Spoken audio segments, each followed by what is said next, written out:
الرحمن الرحیم اللہ رب محمد صلی اللہ علیہ وسلم نحن عباد محمد صلی اللہ علیہ وسلم۔ بس بھائی سب سے پہلی بات تو یہ ہے کہ انہوں نے جو روایات پڑھی بخاری شریف کے علاوہ مجھے کسی پر اعتراض نہیں ہے۔ جتنی بھی روایات پڑھی انہوں نے بے سند روایت پڑھی، کسی ایک بھی بخاری کے علاوہ اور مسلم کے علاوہ کسی ایک بھی روایت کی سند انہوں نے نہیں پڑھی۔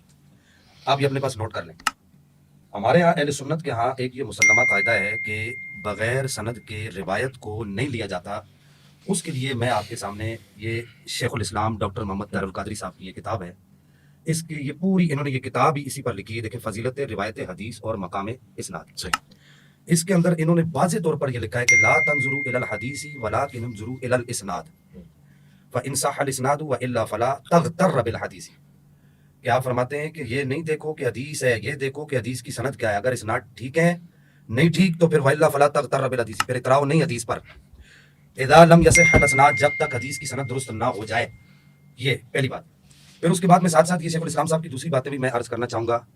میں نے جو پہلی بات عرض کی ہے ابھی تک علامہ صاحب اس کی طرف نہیں آئے۔ میں سمجھتا ہوں کہ ایک صاحب علم کے لیے یہ بات کافی ہوتی ہے کہ یار قرآن کا انکار ہو رہا ہے، مولا کائنات کی افضلیت کا ایک آدمی قرآن سے ثابت کر رہا ہے اور قرآن کا انکار ہو رہا ہے، تو قرآن کے انکاری پر آپ حکم شرع کیوں نہیں لگا رہے؟ آپ حکم شرع لگائیں نا، قرآن کے انکاری پر کیا حکم لگتا ہے؟ نمبر 2، احادیث کا انکار ہو رہا ہے، آپ نے احادیث کے انکاری پر کوئی بھی حکم شرع نہیں لگایا۔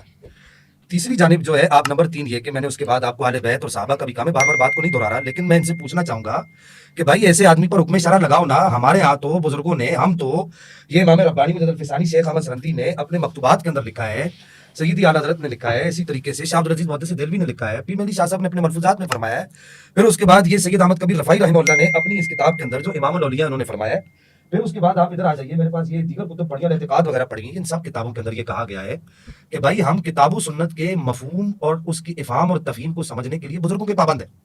ہم اہل سنت ہیں۔ اہل سنت جو ہے افہام قرآن اور تفہیم قرآن کے لیے اپنی عقل کے گھوڑے نہیں دوڑاتی۔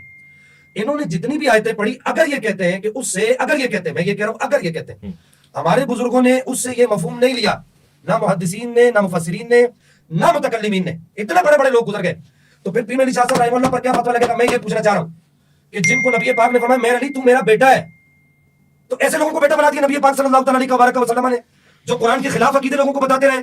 پھر ان کو نبی پاک صلی اللہ تعالیٰ علیہ وسلم نے، سید احمد کبیر رفاعی رحمہ اللہ کو نبی پاک نے اپنے مزار سے باہر اپنا دست اقدس نکال کے آپ صلی اللہ تعالیٰ علیہ وسلم نے آپ کو کہا کہ میرا ہاتھ چومو، تو اس وقت حضرت سرکار بغداد بھی وہاں اس مجلس میں موجود تھے، ہم کہتے ہیں میں نے خود دیکھا۔ اس کی 3 اسناد ہیں اور ایک روایت کے مطابق 9 اسناد ہیں، اور ایک سند کے اندر جو ہے وہ سرکار بغداد کا بھی ذکر ہے، اور پھر اس کے بعد اتنے بڑے جو امام جزری ہیں، جو تجوید کے امام ہیں، ان کا بھی ذکر ہے۔ وہ کہتے ہیں ہم نے خود دیکھا، اور وقت کے بڑے بڑے اغواس و ابدال نے دیکھا۔ وہ سب کہتے ہیں کہ ہم نے دیکھا کہ نبی پاک علیہ السلام نے اپنا دست اقدس جو ہے وہ باہر نکالا، اور آپ صلی اللہ تعالیٰ علیہ وسلم نے اپنا دست اقدس باہر نکال کے سید احمد کبیر رفاعی رحمہ اللہ کو دیا اور کہا کہ میرا ہاتھ چومو، میں تمہیں یہ شرف دے رہا ہوں۔ تو آپ نے نبی پاک صلی اللہ تعالیٰ علیہ وسلم کے دست اقدس کو چوما۔ آپ نے، یہ آپ کی کتاب ہے المعارف المحمدیہ فی الوظائف الاحمدیہ، اس کے اندر لکھا کہ افضلیت صدیق اکبر اہل سنت کا عقیدہ ہے، اور جو اس عقیدے کو نہیں مانتا اس کے اہل سنت سے کوئی بھی تعلق نہیں ہے۔ میں یہ کہنا چاہ رہا ہوں کہ یہ بڑے بڑے بزرگ انہوں نے قرآن سے، اگر آپ کہہ رہے ہیں کہ یہ قرآن سے ثابت ہے تو حضرت صاحب قرآن سے ثابت ہو تو مجھے بتائیے نا، پھر اس پر حکم شرعی کیا لگے گا؟ جناب حیدر کرار مولا کائنات مولا حیدر کرار کی افضلیت کا انکاری اگر قرآن سے یہ ثابت ہے تو اس پر حکم شرعی کیوں نہیں لگا رہے آپ؟ نمبر 2 یہ کہ آپ نے جو مدار افضلیت قرآن سے نکالا ہے، آپ یہ بتائیے کہ کیا، نمبر 2 میری دوسری بات، قرآن خود اس کو کہتا ہے کہ یہ مدار افضلیت ہے؟ مجھے یہ لازمی بتائیے گا۔ میں آپ کو قرآن سے دکھاؤں گا، لیکن میرے پہلے سوالوں کا جواب دیں۔ میرے سوال کا جواب نہیں دیں گے بات آگے نہیں چلے گی، میں بات کو آگے نہیں بڑھاؤں گا۔ ہم یہاں پر بیٹھے اہل سنت کے اصولوں پر بات کرنے کے لیے، جب تک آپ اہل سنت کے اصولوں پر بات نہیں کریں گے اس وقت تک میں بات کو آگے نہیں بڑھاؤں گا۔ پھر اس کے بعد میں یہاں پر آپ سے یہ سوال کرنا چاہوں گا کہ آپ یہ کہتے ہیں کہ یہ باب العقائد میں سے کوئی ایک اہل سنت کا عقیدہ ایسا دکھا دے، کوئی ایک۔ بڑی ذمہ داری سے بات کر رہا ہوں، مجھے 16 سال ہو گئے قال اللہ قال رسول اللہ پڑھاتے ہوئے، الحمدللہ، وسطانی، تحتانی، فوقانی سب کتب میں نے اول سے لے کے انتہا تک پڑھائی ہیں، لوگ نام سنتے ہیں ہم نے چاٹی بھی ہیں۔ میں ان سے اصول پر بات کر رہا ہوں، میں اہل سنت کے اصول پر بات کر رہا ہوں۔ میں ان سے یہ کہنا چاہ رہا ہوں، جو آخری بات یہاں پر ان سے یہ کرنا چاہ رہا ہوں، اور وہ بات بڑی اہمیت کی حامل ہے کہ مجھے یہ بتائیے کہ نبی پاک صلی اللہ تعالیٰ علیہ وسلم کی امت کے یہ بڑے بڑے مشاہیر اور یہ بڑے بڑے مشائخ جنہوں نے افضلیت شیخین کے انکاری پر حکم لگایا ہے، رفض کا حکم لگایا ہے، انہوں نے کہا یہ رافضی ہے، ایسا آدمی رافضی، جس کے اندر سادات بھی شامل ہے، ان سادات کے اوپر آپ کیا حکم لگائیں گے؟ پھر اس کے بعد سب سے بڑھ کر یہاں پر میں یہ بات کرنا چاہوں گا وہ محدثین. آپ نے کہا جی محدثین کے اقوال سے بھی ثابت ہے. یہ میں آپ کو یہاں پر محدثین کے اقوال سے 1 منٹ صرف یہاں پر یہ بات کرنا چاہوں گا, اور میں یہ چاہوں گا معذرت کے ساتھ میں یہ چاہوں گا اپنی ٹرم میں یہ تھوڑا سا ٹائم علامہ صاحب کو دینا چاہوں گا کہ میرے کہنے پر علامہ صاحب یہ عبارت میرے کہنے پر پڑھ کے یہ علامہ صاحب یہ لیجیے. نہیں میں آپ کو اپنا ٹائم دے رہا ہوں نا. دیکھیں باری صاحب میں ٹائم دے رہا ہوں آپ پڑھیں گے آپ پڑھیں گے. میں علامہ صاحب سے پڑھانا چاہوں گا. آپ نے کہا کہ پھر ان محدثین پر حکم شرعی کیا لگے گا؟ تو میں دوں گا نا آپ کو. ان محدثین پر ابھی تک آپ نے حکم شرعی بیان نہیں کی. یہ کیسا دعویٰ یار؟ پہلے دعوے میں کہا کہ ثابت ہے, پھر کہا کہ یہ سنیت ہے. بھائی قرآن کی آیتوں پر بعد میں بات کریں گے. قرآن ہمارے گھر میں اترا ہے, سادات کے گھر میں اترا ہے. الحمدللہ آپ کہیں سالانہ ذکر علی کرتے ہوں گے, میں نے آپ کو بتایا, آپ اس بات کے گواہ ہیں, میرے محلے والے گواہ ہیں. ہم روزانہ ذکر علی کرتے ہیں, ذکر علی نبادہ, اس پر ہمارا ایمان ہے. میں نے آپ کو یہ بات بتائی ہے.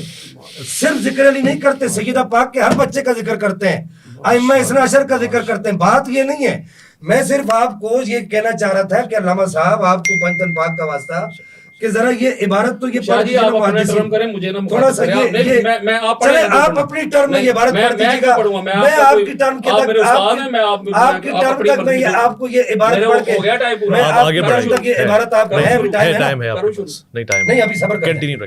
میں آپ کی ٹرم تک آپ کی عبارت کا میں انتظار کروں گا کہ آپ نے کہا کہ محدثین سے ثابت ہے. پھر اس کے بعد میں یہاں پر آپ کے سامنے ایک چیز اور بھی لاؤں گا, یہ تمہید ابو شکور سالمی, یہ بھی عبارت آپ اپنی ٹرم میں اندر پڑھ کے مجھے دکھائیں گے, مجھے بتائیں گے آپ کہ یہاں پر کیا کہا جا رہا ہے, کہ ان لوگوں کے اوپر پھر آپ کیا حکم شرعی لگائیں گے. یہ داتا صاحب کے مصر بزرگ ہیں. کون اویس بھائی, کیا نام ہے؟ داتا صاحب کے مصر بزرگ, نام کیا ہے ان کا؟ نام ہے ابو شکور سالمی, الامام ابو شکور محمد بن عبد السعید السالمی. اور آپ کو ایک بات اور بتاؤں, اویس بھائی سنیے گا, ایک بات آپ کو اور بتاؤں, میں ان کو مخاطب نہیں کر رہا, آپ کو مخاطب کر رہا ہوں. یہ وہ کتاب ہے جو بابا صاحب جو ہے بابا فرید الدین گنج شکر خواجہ نظام الدین اولیاء کو پڑھایا کرتے تھے. اس کے اندر آپ کہتے ہیں کہ محدثین کے اقوال سے ثابت ہے. میں کہتا ہوں ان سے بڑا محدث کون ہوگا امت کے اندر؟ قرآن پہ ہم بعد میں آئیں گے, پہلے آپ یہ طے کریں, یہ آپ اپنی ٹرم کے اندر یہ بھی پڑھیں گے. پھر اس کے بعد یہ میں لے کر آیا ہوں یہ شرح فقہ اکبر, آپ کو میں کھلی دعوت دوں گا. آپ مجھے سیال کوٹ میں بلائیں گے, میں وہاں پر بھی آؤں گا انشاءاللہ. آپ انشاءاللہ فقیر کو, آپ کے یہ سمجھے تھے کہ ذوالفقار شاہ جو ہے, میں نے اپنی مصروفیت آپ کو بتائی تھی, اور میں اپنی اس مصروفیت کو چھوڑ کے اپنے بزرگوں کے عقائد کے تحفظ کے لیے یہاں پر آیا ہوں, اپنے بزرگوں کے عقائد کے تحفظ کے لیے. کنکلوڈ کیجئے گا. میں یہ چاہوں گا کہ اس کے بعد یہاں پر آپ یہ عبارت بھی پڑھیں گے, ان پر بھی حکم شرعی لگائیں گے. پھر اس کے بعد میں یہ چاہوں گا کہ آپ یہ عبارت بھی پڑھیں گے, اس پر بھی آپ حکم شرعی لگائیں گے. یہ عبارت یہاں سے شروع ہوتی ہے, اور پھر اس کے بعد جی بس ٹائم آلموسٹ بس. اب میں آخر میں بات کو کنکلوڈ کر دیتا ہوں. سب سے پہلے آپ حکم شرعی لگائیے, اس پر حکم شرعی کیا لگتا ہے. پھر آپ کہتے ہیں باب العقائد سے ثابت ہے. باب العقائد کے اندر کون سی اخبار معتبر ہوتی ہیں؟ میں یہاں پر جو ہے وہ عبد القادر شاہ صاحب کی کتاب زبدہ, جو جنہوں نے اسی کام کے لیے, یہی واردات کرنے کے لیے جو کتاب لکھی ہے, عبد القادر شاہ گیلانی صاحب, میں آخری صفحے کا یہاں پر حوالہ دینا چاہوں گا. انہوں نے یہاں پر واضح طور پر لکھا ہے یہ باب العقائد سے, یہ اردو کتاب ہے, چلیے آپ یہ پڑھ دیجئے گا اپنی ٹرم کے اندر. انہوں نے یہاں پر کیا لکھا ہے, پہلے اس کو تو طے کر لینا بھائی. ہم بغیر اپنے دعوے کو پورا کیے ہم بات کو آگے کیسے بڑھا سکتے ہیں؟ اہل سنت کے اصولوں سے کیسے ہٹ سکتے ہیں؟ اب آپ اپنی بات کیجئے. جی آپ نے جو چیزیں